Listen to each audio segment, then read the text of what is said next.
بچے عام طور پر اپنی فیملی سے بہت اثر لیتے ہیں. آپ گھر میں جو ماحول دیں عام طور پر تاثر یہ ہوتا ہے کہ بچے اسی چیز کو اڈاپٹ کرتے ہیں. لیکن سٹل یہ پرابلم ایگزسٹ کرتی ہے. جو بچے سارے ایڈکٹس بنتے ہیں ان کے والدین سارے یہ کام نہیں کر رہے ہوتے. ان کے اویئرنیس بھی موجود ہوگی کہ یہ اچھا ہے یہ برا ہے.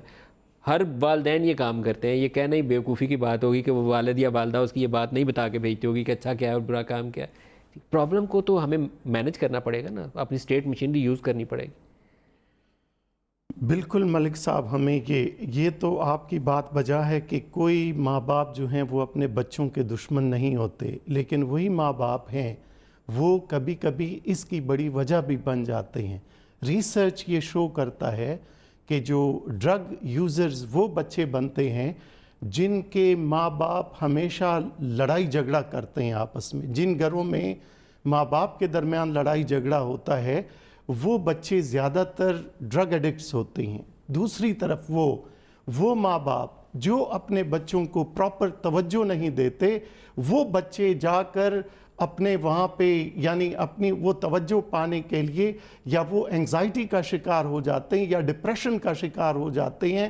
وہ جا کر اپنے پیئرز کے ساتھ ان پیئرز کے ساتھ ملتے ہیں جو ڈرگ یوز کرتے ہیں اور پھر اس میں اپنا سکون وہ پاتے ہیں. وہاں پر وہ ان کے ساتھ ڈرگ یوز کرنا شروع کر دیتے ہیں. تو یہ جو نا اتفاقی ہے گھر کے اندر ناچاکی ہے, یہ ماحول جو ہے آپ کے بچوں کی زندگی کے اوپر اثر انداز ہوگا. یہ ڈائریکٹ افیکٹ کرتے ہیں. اور دوسری بات یہ ہے, دیکھو ہمارے گھروں سے دین اٹھ چکا ہے.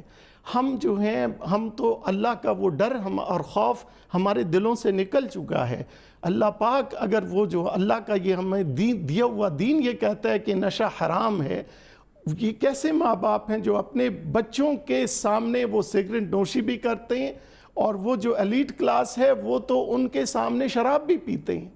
یعنی یہ ماں باپ کی مثال ہے. یہ اور گھروں کوئی میں یہ کامن پریکٹس نہیں ہوگی. میں نے اپنی آنکھوں سے خود اپنے گھر میں یہ دیکھا. میں نے ان کو وہ کہا, میں نے کہا خدا کے واسطے یہ آپ لوگ کیا کر رہے ہو اس طرح.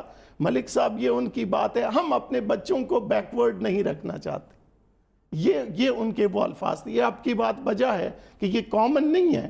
It is with very few families. لیکن یہ کہ انفارچونیٹلی یہ چیزیں ہیں. اور تیسری جو وہ ہے جو آپ نے یہ کہا اور جو منسٹر صاحب نے یہ کہا کہ اصل چیز وہ یہ ہے کہ اس کی ایزی اویلیبلٹی جو اس ڈرگ کی ہے وہ سب سے بڑی وجہ ہے اس کی یہ بے پناہ یوز کی, کہ وہ اتنا ایزیلی اویلیبل ہے کہ بچے جو ہیں وہ اس کو جو ایلیٹ کلاس کے لوگوں کے بچے ہیں جو ان سکولوں میں جاتے ہیں جو 25,000 30,000 روپے فیس دیتے ہیں, وہ بچے اپنی پاکٹ میں روزانہ 1,000-1,500 روپے جیب خرچ کے لیے لاتے ہیں. اپنے ماں باپ ان کو وہ دیتے ہیں, وہ ان کے پاس منی ہوتا ہے, they can easily afford it. when it is available in the market ان کے ایزی ایکسیس میں ہے تو پھر تو وہ اس کو وہ کر لیتے.